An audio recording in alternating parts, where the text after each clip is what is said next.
Well, why don't I go ahead and just get started. Hopefully, if other people join us, then they won't have any problems signing on. This is being recorded for posterity, so I'm going to do a little introduction here. I'm Jim Broyles.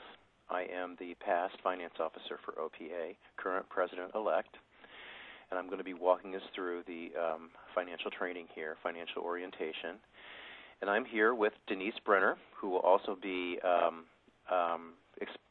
doing part of the explanation and answering questions. And Denise is our Director of Operations at OPA and a very integral part of our financial functioning, does a lot of our accounting work and sort of guides us through some important ideas that we need to know when it comes to the accounting and bookkeeping and, ideas associated with our finances.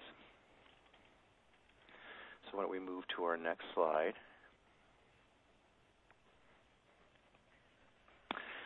For the presentation today, what we want to go ahead and do is mute all the participants, everyone who's here during the first part of the presentation while I'm talking. Then we're going to go ahead and address any questions that you have during the second half of the presentation. And so as you go, if you go ahead and type any questions that you have into that pane up in the upper left-hand side of your screen, and then we can go ahead and address your answers as a little bit later on when we finish with the presentation. If you want to, anything that you're looking at here can be enlarged, and some of these, especially the reports, the pictures of the reports, are going to look kind of small. So if you look at that portion of the screen at the very top, there's a little box at the top of the screen that says Auto.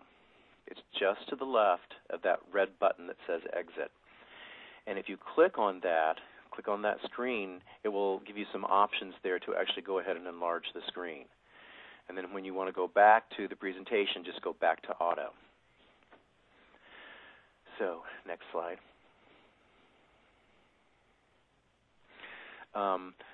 Important things that we want to think about that, just when we're doing the overview of finances, the really significant things are that the OPA board members should be knowledgeable about their responsibilities when it comes to finances. So important responsibility for board members, the important responsibilities are know the role of the board and the finance committee and the staff in all financial matters. So, it's helpful for all of our members to be aware of finances and the issues that pertain to finances, but it's especially important for board members, for the finance committee, and for staff members to be aware of that. And finance committee is a very helpful committee because they sort of guide us. They really spend some extra time thinking about financial issues. They guide us through the financial issues. They make recommendations sometimes to the board about decisions that they might suggest, policies they think should be supported. But they don't actually carry the bottom line responsibility, and it is the actual board itself that carries the full financial responsibility. They approve final decisions. They approve budgets. They approve policy. The bottom line responsibility lies with the board. It's important for the board to understand the budget, understand the components of the budget and how money is being, earned and distributed, and to also understand how the process that we go through in developing the budget. Every year, we approve a budget for 2 years. And so what that means is that at budget approval time, what comes before the board, first before the finance committee and then before the board, is a 2-year budget. The first year budget is for the year immediately coming up. And then the other budget that they would be looking at that time would be for the budget year following that. So when it comes to our budgets, those are developed and looked at 2 years ahead of time. It's also the board's responsibility to review and approve the financial policies, and Finance Committee does a lot of work on that, reviewing financial policies, editing, making suggestions and recommendations, so that when the time comes for the board to actually see those financial policies, they've already been, digested, discussed, looked at. Any changes are recommended by both the staff and the Finance Committee, and then ultimately that's sent to the board for the board to review and edit or approve. And again, same thing. Financial policies are ultimately the responsibility of the board. The role of the Finance Committee in all of this is really to help sort of digest things for the board, so that the board doesn't have to spend as much time looking at some of the nitty-gritty details that the Finance Committee does. Another role of the board is to review and accept the annual audit, and this is a really, really important piece. So the audit is, it's something that happens every year for OPA, and what we do is we hire an actual independent auditing firm to come in, look at our statement of accounts, look at all of our bookkeeping, look at our all of our budget and everything, and make sure that we've got all of our ducks in a row, that everything is an actual accurate statement of our financial standing as it stands right now. It's sort of like an extra set of eyes to come in and double-check everything and make sure that we're on track, that the books all add up, that the accounts are as they say that they are. It's just a really nice piece that helps ensure that we're not experiencing any problems, or that there's no difficulty going on with our budget. It's just like or with our finances. It's like an extra set of eyes. So what happens is every year, like at the beginning of our year, the auditors come in and they do all of their work, and they then create an actual audit report that is then reviewed by the Finance Committee and then ultimately by the board. And then the board needs to review that also and approve it. Another important responsibility for the board is to review our financial reports. So every board meeting, we're looking at financial reports. We review, what the reports are telling us. We discuss any issues that seem to be pointed to by the reports, and we make any recommendations or suggestions based on any concerns that might emerge from that discussion. And in a little bit here, we're going to actually look at some reports in a little bit more detail, and we'll have a better understanding by the end of this presentation of what those reports mean, what they're showing us, and how to go about reading them.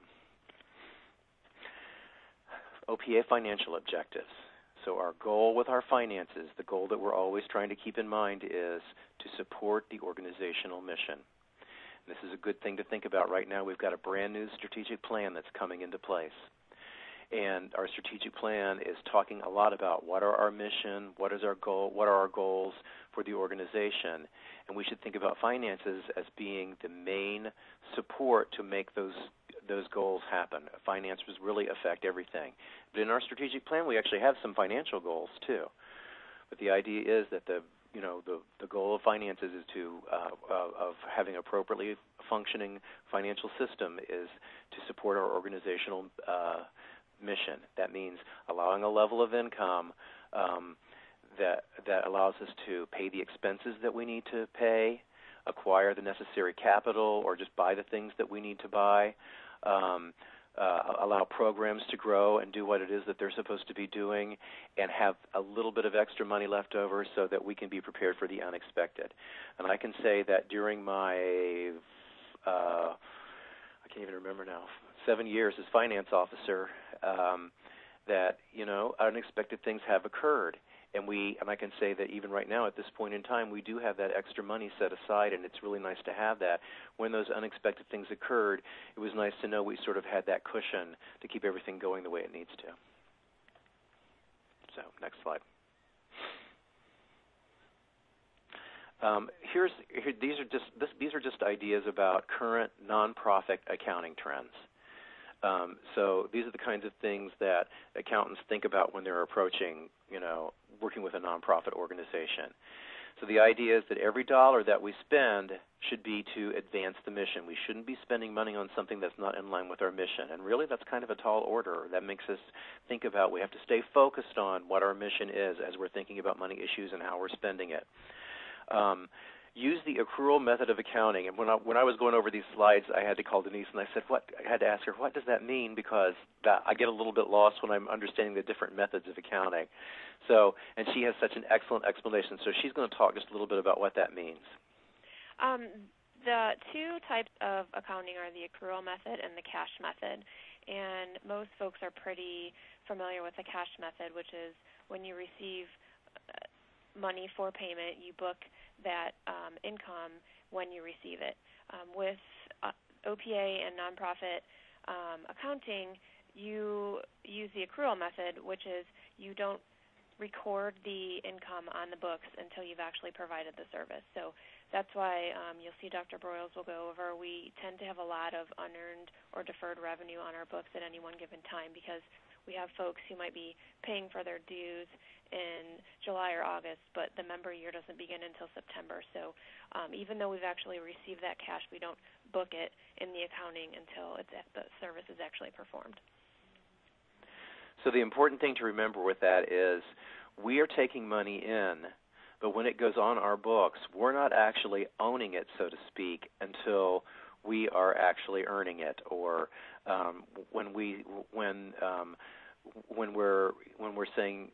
ready to actually spend it and it's a part of our current year. And in a minute, we're going to look at our reports that are going to help us see what that looks like. Another idea here, our expenses are classified, which means that when we're spending money, we have a whole set of expense categories that have already been predefined, and the expenses that we have, or the things that we spend money on, fall into one of those categories. And we're going to look at the categories in just a little bit. Investment increase or decrease in valuation must be included on the income statement. So you're going to see this in just a little bit too, that we have some pretty significant investments, and then the money that we make from those investments is a significant part of our income. And so the growth or the devaluation in that, and those investment accounts have to be actually included on our income statement or our budget reports. And we'll look at that in just a second. Then for 501c3 organizations, and that would be our foundation. This isn't talking necessarily about. It isn't talking about OPA. It's talking about our foundation. And for 501c3 core organizations, for our foundation, the program expense ratio measures nonprofit efficiency. And Denise, can you talk again a little bit about that, like what that's saying or what that means? Sure. This program expense ratio is basically something that is public for any 501c3 organization. You can go to a website such as GuideStar.org and kind of just take a look and see how the organizations are spending their money. So looking at the very first bullet point, every dollar spent should be to advance the mission.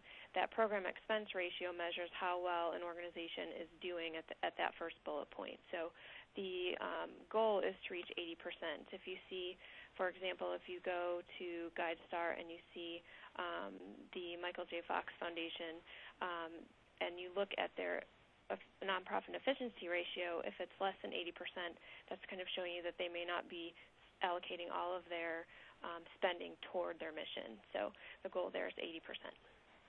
Again, I think the good thing to think about with this whole idea is that these are just measures that are specially established for nonprofit. They sort of really encourage that nonprofit organization to stay in line with its mission, spend money on the things that you're there for, and not get lost in spending money on overhead administration or other areas that really aren't part of the nonprofit's goal. Deferred revenue is typically very high, and basically that means that this is talking about at the end of the year, that when we look at our books, then most of the budget for that particular year has, pretty much been spent, and then everything else that, any extra money that might be there is being classified as deferred revenue. In other words, it's money that's come in, but it's really for that following year. And so that if we're kind of on track with the way things ought to be, things we should be setting up, that actual amount should be pretty high. Okay. Trends to keep in mind. OPA functions on a fiscal year of September 1st through August 31st. So when I was saying a little bit ago, beginning of the year, we do this audit. The beginning of the year is that September 1st. And then that's the way our budgets run also. And when I talked about this a little bit ago, the association budgets for 2 fiscal years at a time. So every time we're reviewing a budget, we're actually reviewing a budget for 2 years. The one for the most immediate upcoming year and then a year in advance. And that's kind of nice because every time the new year rolls around and we really have to approve a final budget for the following year, we've already got one roughed out. And so it's just a matter of more or less making some changes in it based on our current experience. OPA uses a class method to allocate most expenses based on a formula determined by time spent on different association functions. And that's approved in the budget annually. Now, this is what I was talking about when I said a little bit ago that we have certain expense categories. And these categories are already pre-approved, and we do expenses. Now, this doesn't necessarily show up on our budget when you look at the actual budget reports, but we have other reports that allow us to be able to see this. When we're doing actual expenses, it's going to fall in one of those categories. And if you look right down at the very bottom of the slide in that lighter colored writing, it actually shows you the areas. And it actually shows you the percentage breakdown of how the expenses should fall. So we've got advocacy, communications, expenses for the board, our expenses for MCE, that's our whole MCE program, other continuing education, so those would be the expenses for all of our continuing education activities, standalone workshops, and our convention, expenses associated with membership, and then the foundation. These are financial terms that are most people who understand accounting and finance are really pretty familiar with these terms. It's nice for those of us who are non-accountants, non-finance people, to just get familiar with these. They just sort of help you know the vocabulary. So receivables would be money that's owed to us, but we haven't collected it yet. So in your everyday life, an example of that would be that when you complete your work and you haven't collected your paycheck yet, then the amount of money that's owed to you in that paycheck for the work that you've already completed would be your receivable. Investments, that's pretty straightforward. That's stocks, bonds, securities, and that definitely pertains to us. We do have investments. Prepaid expenses would be expenses that we have already paid for things coming up, but we haven't received the goods or we haven't used the service yet. So the example in everyday life would be that you've already prepaid for a cruise that's coming up for you. Fixed capital and assets, and you'll see a portion of the report where we actually look at this, where you can actually see this. That would be the actual physical office space, equipment that we have, furniture that we own. Those are our fixed assets. When we look at the actual our financial position report, we're going to see that it actually has a category that talks about fixed assets. Let's try the next slide. Accounts payable. That would be the money that we owe for supplies or services that have already been provided to us, things that they already have or using, or services that we've already received but we haven't paid for yet. That would be called accounts payable. Everyday life example would be, heat, light, power that's coming into your home that you haven't paid for yet. That's that bill that's going to be due at the end of the month. Other short-term payables would be bank loans, pensions, insurance payments within the next year. So the example in everyday life for that would be, if you pay ahead for next month's for your car payment, for the music lesson that's coming up next month. Accrued benefits would be benefits that are owed for work that's already been done, so that when our when our staff works for us, then we owe them money for that, but we also owe them certain benefits too. And the examples here given are like retirement and vacation. Everyday life example would be like maybe the college fund for your kids. That's not actual cash you're going to give them, but that's sort of like a benefit of being in your family. Deferred or unearned revenue. This is a really important concept because that impacts our financial report. And again, we'll see this when we actually look at that, when we look at the financial report. But this means that money that we have already received for a service that we have not yet provided. So an example of that would be when someone prepays their dues.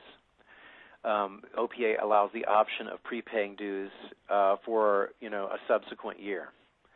So when that actual cash money flows into us, and we see, John Smith paid for this current 2011-2012 year, but Dr. John Smith also paid for the 2012-2013 year too.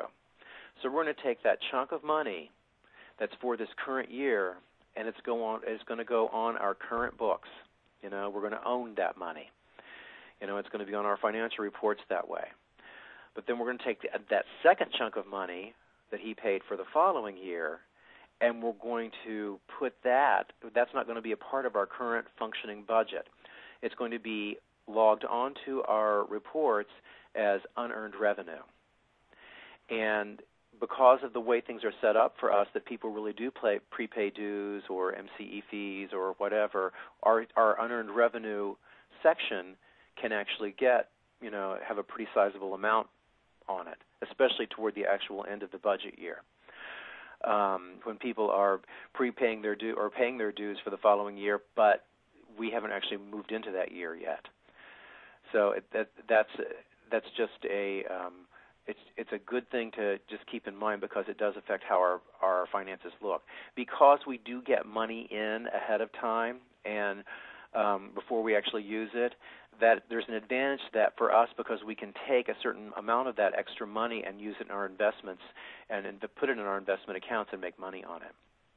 So the example there would be, I can't remember what the example Sorry was. about that. It's okay. That's all right. I think I pretty much beat that one to death anyway. But again, a client pays you ahead of time for something that, if you are a psychologist and client pays you ahead of time for a 10-week group at the very start of the group, you haven't really earned that money yet, but you've got the money in pocket. Okay. Two important concepts here, and they actually roughly correspond to the reports that we're going to look at, and that is financial position and financial performance, and we're going to talk about what those are. Financial position provides a snapshot of our current assets and liabilities at a given moment in time. So it's kind of like saying what do we actually have where we are right now, given our accounts, given our other assets, given our actual money that we have on hand, given our office furniture and fixtures and equipment that we own. What do we actually have? And when we look at that, we have to look at assets, and then we have to subtract out any liabilities that we have at that point in time. And the reports breaks it down in those terms. And we're going to look a little more specifically in a little bit when we look at the reports about what that is. Okay, and then the primary tool for measuring this would be the balance sheet. And so here's an example of the balance sheet. And I'm going to, again, it looks a little bit small, but if you look at that little box right up at the top that says Auto and you click on that, that'll allow you to enlarge it. In my advanced years, that's something that I have to do because it looks so tiny to me. I'm just kidding about that. So here we see the way the report is laid out. The first whole section of this report, beginning at number 2, is the first section. These are the assets, and the most significant thing to think about when you're looking at this report are those first 9 lines, because they're actually showing us our accounts. And so that first one there, or the number 5 line, is our checking account. And what we keep in here, more or less, is the money that we have immediate need for to pay for our expenses. And Michael transfers money into this account, periodically, just to make sure that we've got expenses covered for the immediate, the immediate several months. Line 6 and line 7 are our investment accounts. So these should be more or less stable over time. The money that's in the money that's in these accounts are in there for long term. When we put money in there, our idea is that we want that to stay in there for a longer period of time because we're earning money on that. Line 8 is our money market account, and that's relatively new to our financial functioning. What we're trying to do right now at this point is we want one account that's pretty stable. In other words, those previous 2 accounts, line 6 and line 7, are far more subject to fluctuations in the market, the kinds of financial problems that will attack investment accounts that many people are very familiar with. So when we have economic difficulties, there's fluctuation in the stock market, then those kinds of accounts will really go up and down. And during good times, there's a great possibility for growth under those accounts. During bad times, there's a possibility for, that those funds will shrink. And so our idea here is, because of the potential for fluctuation, that those accounts could be risky. And so the idea is, according to our financial policies, we want to take a certain chunk of money, and it's about a year's worth of operating expenses, and put it in a safer account. And by safer, I mean it's less susceptible to fluctuation. So in the event of some pretty severe economic difficult times, that year's worth of money is protected, and it's sheltered just a little bit. So those are the main accounts there. That's what you look at when you see those. And it's a good idea it's very important for the Finance Committee and for the Board to keep their eye on that to see what's happening with those funds. A little bit further down we see, accounts receivable. We talked about that concept just a little bit ago. Line 17 we see current assets. So that gives, idea of, these are just other things that we have right now. Like, for example, the accounts receivable is money that's owed us. These are just corresponding with some of those categories that we talked about. Fixed assets there on line 22, again, that's our equipment, stuff that we own. That's a part of our overall financial standing. Denise, is there another page to this? Yes. If we look at the other, I just want us to be able to see. Okay, there on line 39. Now notice that on line 38 we got a whole new section starting. This is liability. The first part of the report is asset, and the second part of the report is liability. So when you're thinking about our overall financial standing, the basic formula is our assets minus our liabilities. And so beginning line 38 is the beginning of of the report about our liabilities. And then you see down there on line 39, that's the unearned revenue section. That's the section where that money is booked or reported for money that we have received, but we have not yet earned it yet. Okay, and as we move through any year, the money that's in that section will grow. Okay. Again, if you have questions about that, type those in when we finish this whole, presentation. Then we'll go over your questions if you have any of those. So when we think about financial position as we're measured by the balance sheet, we've already just talked about this. It's asset minus liability. So the asset, when the asset, and what we owe, what we own or what others owe us is stronger than our liabilities, which is what we must provide to others or owe to others, then we have a strong financial position. It's not a difficult concept. It's like, when you got a whole bunch of money in the bank and then you don't owe a whole lot, then you're in a pretty good place. This slide here is just showing us how our overall financial position looks. Our overall, this is a snapshot of our overall net worth as of August 31st, 2011. This is the budget year that we just completed. Okay, so it's showing you there that really big piece of the pie. That's our securities or our investments. Okay, and that's showing that the bulk of our overall worth is in that section. Checking account, that's our more immediate operating funds. That's a pretty big chunk too. So you can sort of see there how it all lays out.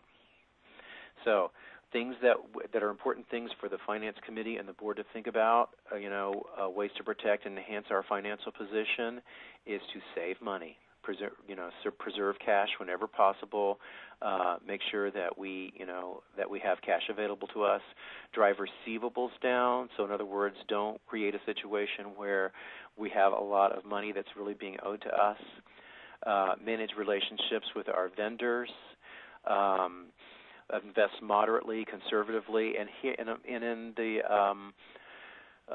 for OPA we have an investment advisor and financial advisor, and he looks at that with us, and he actually understands what we're trying to do with our money, what our longer range goals are, and he understands that what moderately conservative means, and he's constantly looking at and helping to balance and reporting back to us our investment accounts so that we're achieving that goal. Use debt wisely. We don't really have debt. Use leasing structures intelligently, so just be careful about rent and that kind of thing, and make capital purchases wisely too. And again, this is common sense. Just make sure that you're being prudent when it's time to buy things. Now this is talking about financial performance. Okay, so in other words, this is financial performance provides a summary of the increases and decreases to net assets, retained earnings over a period of time. In other words, financial performance means how are we doing? And so we could say that financial performance is like, how are we doing as time goes along? And there are many different comparisons that we can make that help us understand how to answer that question.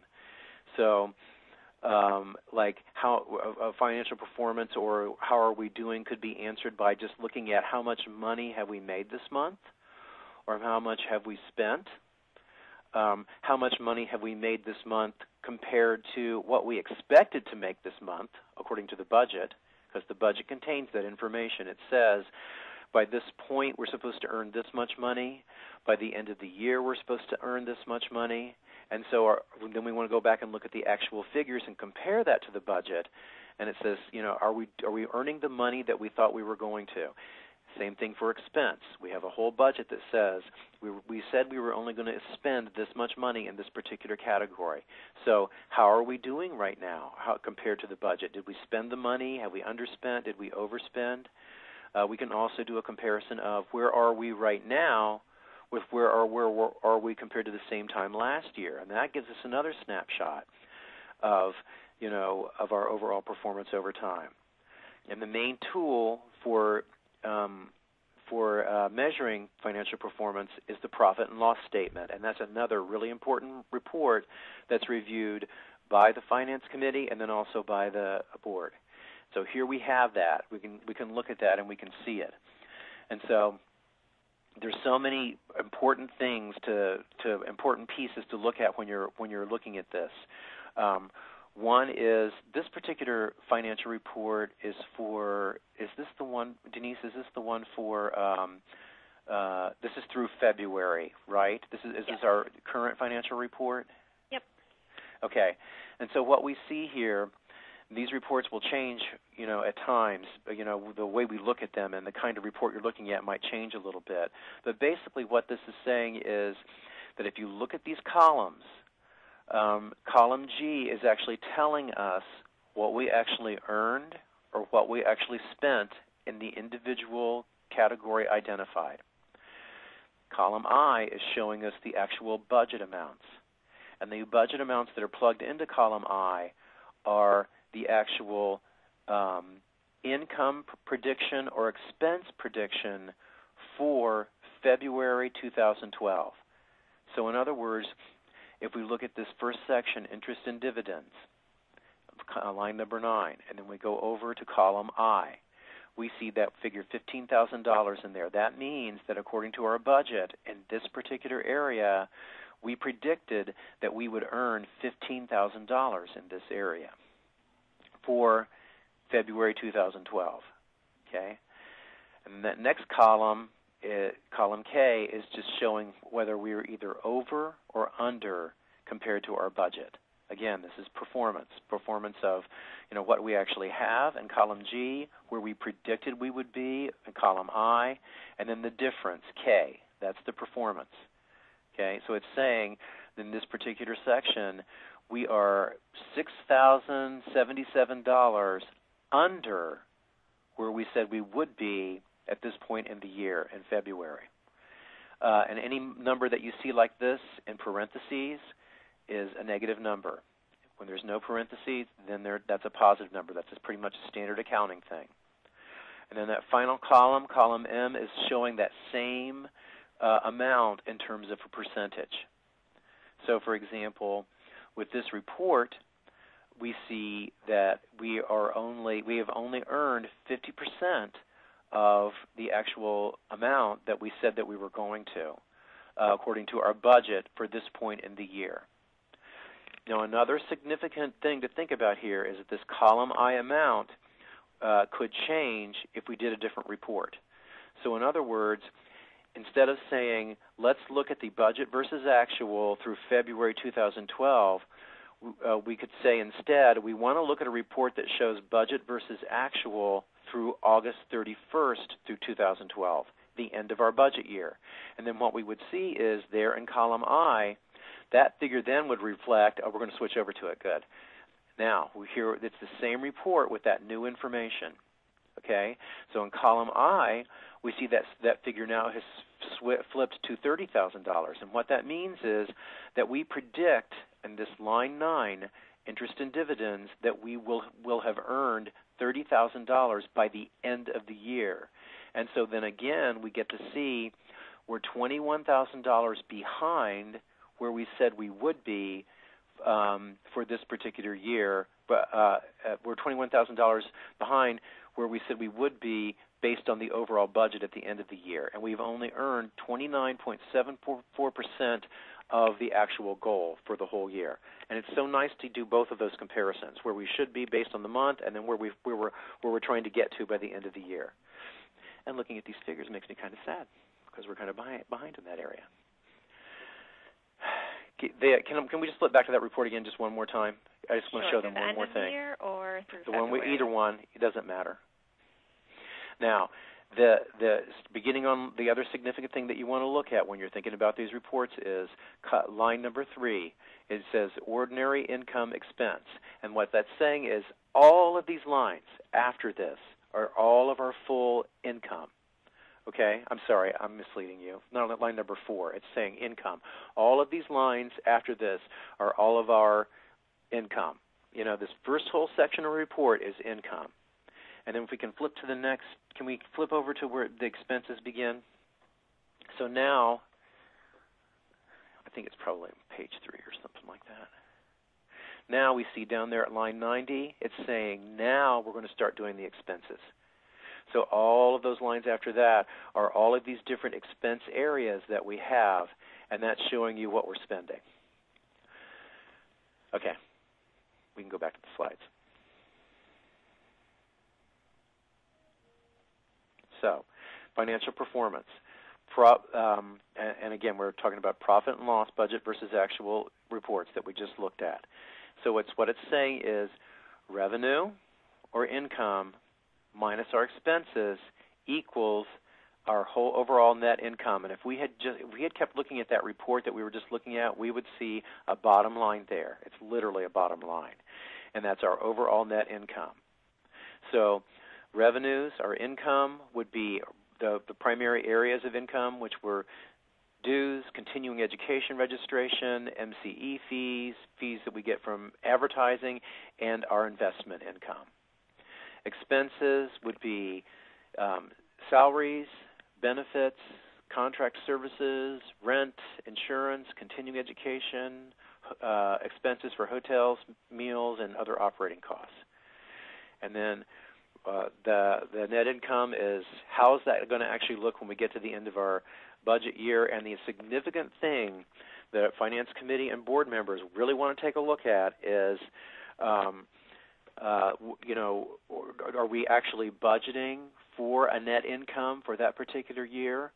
And then we usually do. We usually budget for some net income for the end of our year. And then how are we doing? How are we moving toward that? Are we going to make our goal of making a little bit of money? Are we going to be under budget so that we're actually going to be behind and ending our year on a deficit situation? That's the thing. That's the thing that we want to take a look at. And the way that Finance Committee and Board has worked, and during the time that I've been working with it, they, really dislike having the deficit, and we always like doing whatever we can to keep that net income, even if it's a smaller net income going.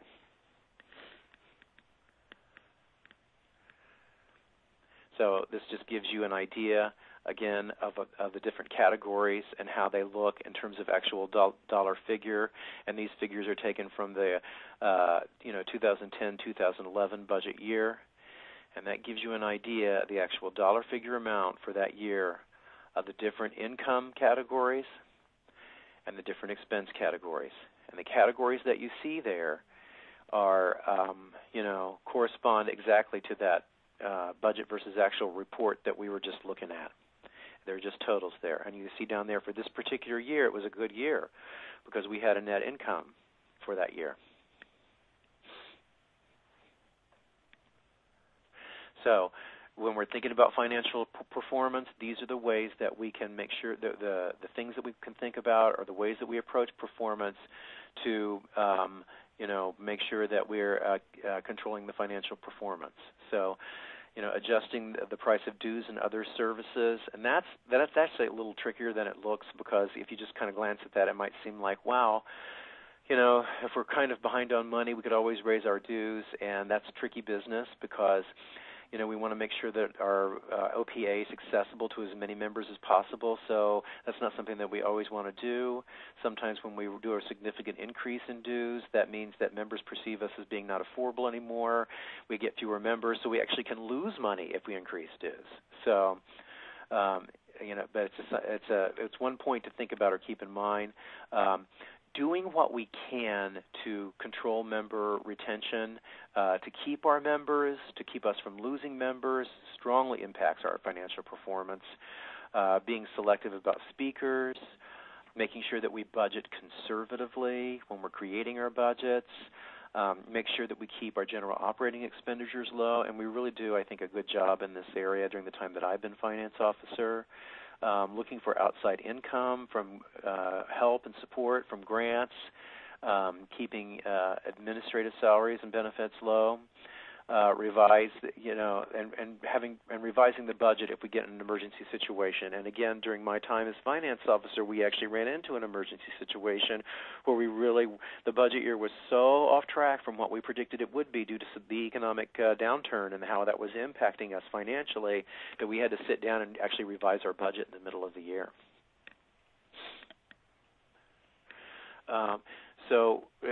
This is showing us here how performance and position work together and work off of each other. Okay, so in other words, the better our performance is, in other words, the stronger, the more money that we have at the end of the year as net income, the more money that we add to our bank account, our savings account, or our financial position, and that makes us stronger. And then, of course, the opposite is true too. So our net worth overall, is everything that we have or own, minus our liabilities, which for us is what we might owe others, and this is what we see on the balance sheet. Our overall performance can be thought of as the money that we're bringing in minus our expenses, and that's what we see on the budget versus actual statement.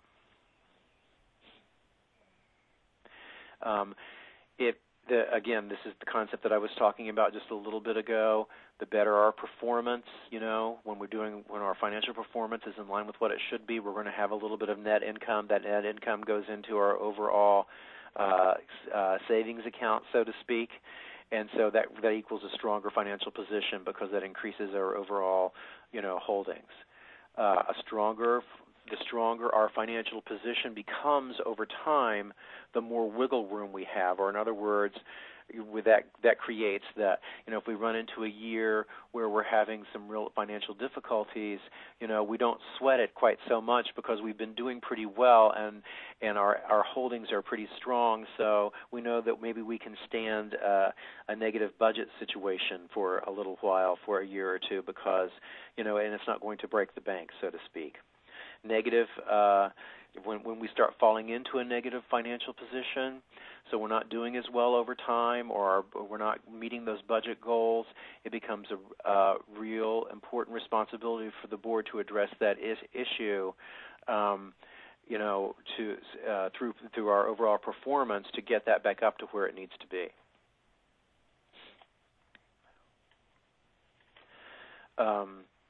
So we can look at, the slides that we're actually going to look at are figures over time. So it helps us, these slides help us actually be able to see what our financial position is over time, beginning in 2000.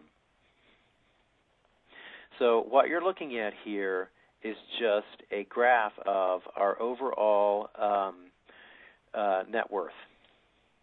And net worth, again, is going to be defined by, our assets minus our liability.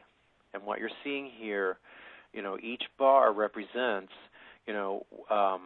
where we are at a given point in time. And along that bottom axis, you can see the actual dates there. And so, the larger, or the green lines above that zero axis are assets, and then that darker line below the zero axis is our liability. And then you'll see, if you look carefully, that there's a dot, thankfully, always up in the middle of that green line, and that's showing the actual net worth itself, which would be the assets minus the liability. And so two things that you can notice about this that are significant.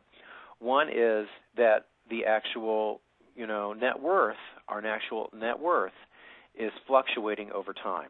Okay, so it's going up, then it goes down, then it goes up, and then it goes down, and that's expected. We would see that because we get chunks of money in, and then we incur expenses over time, and that'll go down, and then we get more chunks of money in, and it goes up.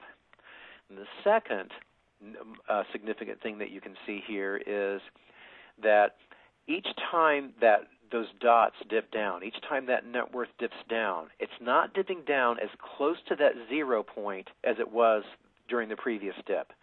So there's a gradual overall trend upward. So by the time we get all the way over there to August 31st, 2011, that dot that shows our net worth and that final extreme right-hand area is at its probably highest place that it has been overall. So it's a gradual trend upward in our net worth. Now this is showing the same thing, and it just gives you a little closer look. Notice that, with the part of the bar that's above the zero, which is green, those are our assets, okay? And then the part of the bar that's below the zero axis, which is red. Is that red, Denise? Yeah, reddish brown. Oh, it's what? Okay. I can't see colors that well, so I always have to tell me what the colors are. So that's our liability. So the dot's just showing this is where that would be, the overall asset minus the liability. And again, you can see this gradual trend upward and also the fluctuation. So this is showing us our net income over time. Okay, so that September 2001 through August 2011. So in other words, at the end of every year, we finish out our budget year and we just notice, what is our net income for that particular year, or loss if it happens to be loss. Okay, and this is actually showing you how that's looked over time. So for example, with the 2001-2002 year, really good year. We had a pretty good net income. The 2004-2005 year, we actually had a loss. Again, that's one of those things that we try to stay away from. So a couple of things that you can notice if you look at this is that we do stay in the black for most of our years, and we do try to stay away from those, negative years. You only see one here in this point of time. The other thing that's probably significant to notice is that our overall net income, these years of having some net income, the actual net income itself is, smaller. There's a little bit of a trend downward with the overall net income.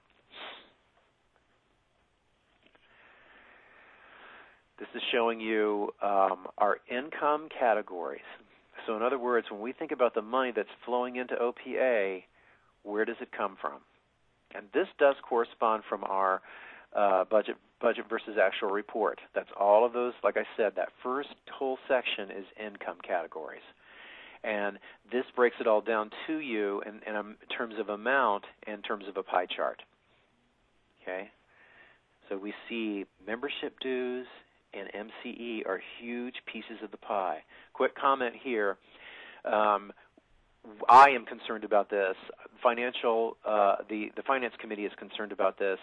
One of our new goals in our strategic plan is, we'd like to change this picture, whereas we're way dependent on, these two great big huge pieces of the pie for, most of our income. And ideally, and this is outlined in our strategic plan, we would like to actually create more income streams so that, we change this overall picture, and that these particular pieces, the actual dollar amount of these big pieces of pie, stays the same, but they're accounting for a smaller proportion, and that we've got income coming in from other sources. Okay, and this just gives you an idea about how some of our expenses are front-loaded. So in other words, that biggest piece of the pie was dues income that we just looked at. That's our biggest source of income. And so this is emphasizing the idea that that does not flow in gradually. It comes in one great big chunk, and then at the very beginning of the year.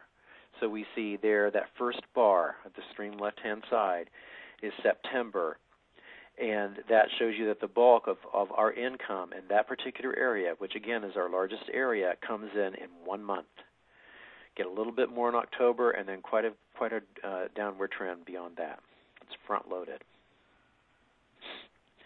This is the same pie chart now with the same idea with expenses.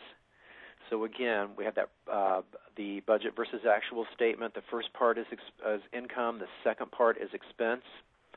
And so this is showing our expenses and the different expense areas, and broken apart according to the categories that are outlined in the report. And you can see here the biggest piece of the pie are our employee compensation. This is a little bit misleading because, again, what we like to do is think about, what are the different areas of importance for OPA, and then are we spending our money in line with those areas? In other words, do we spend money on advocacy? Do we spend money on continuing education? And the main area that we spend in is on our employees. who in turn are working in each one of these different areas. So that biggest piece of the pie there, even though we can see it's employee compensation, it still accounts for each one of those areas. In other words, they're spending time on advocacy. They're spending time on continuing education. So it isn't always clear when we look at this piece of the pie, but it gives us one way of looking at where our money is going. Second biggest piece of the pie there is our general operating expenses, which again kind of has the same problem with it. And that concludes our presentation, and I want to open for questions. I don't think I got any questions on my log here. I just had two questions. Okay. Can we open it up so they can talk to us? Yes, everyone is unmuted now. So. Okay, good. The first question that I had was regarding this slide, the program expense ratio.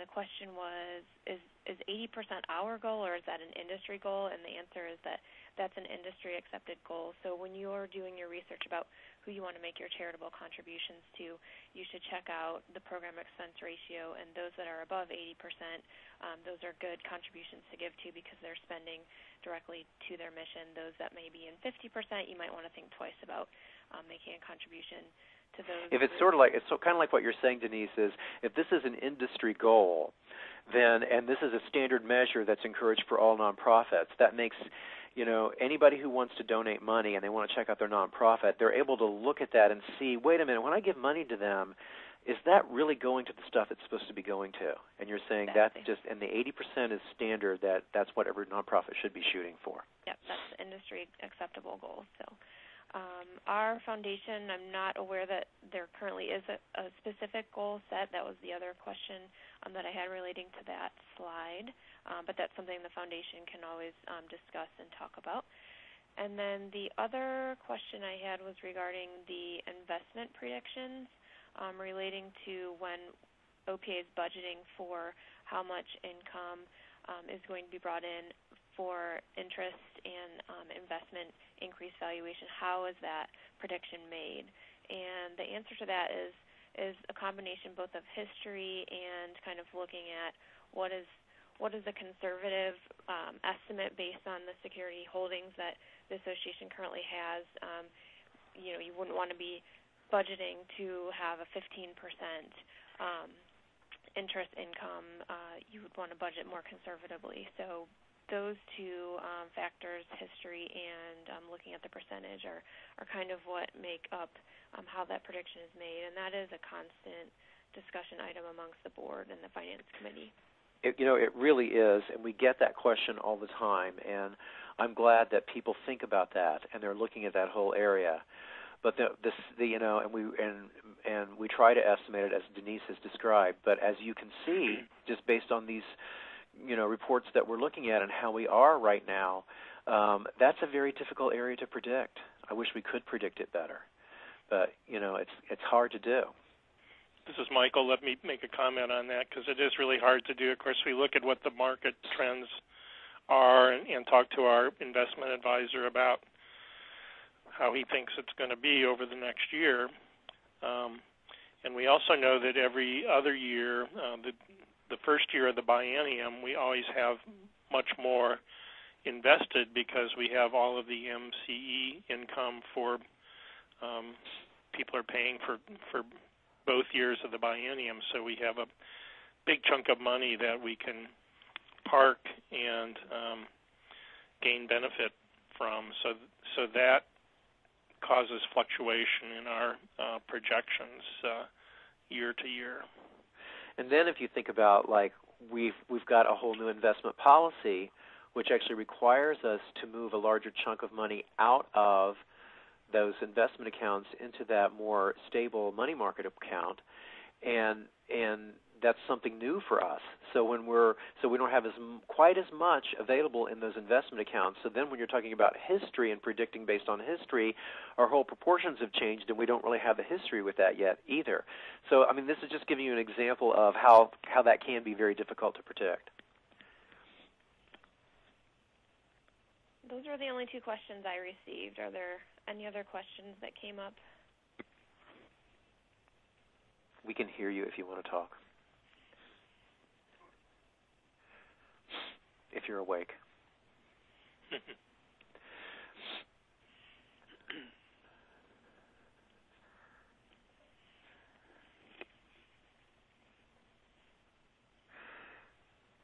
Okay, well, I hope that this was helpful. I think it was a good job. Very good. Very good. I get scared that it's going to put people to sleep sometimes. So finances are tough, but they are tough. You made it interesting. Thank you. I don't know about that, but I think the slides help. Good job, both of you. Thanks. Thank you. Thanks to everyone who participated. Yeah, thank you. We did. And then also email me or email Denise if you're thinking about this and you have any more questions.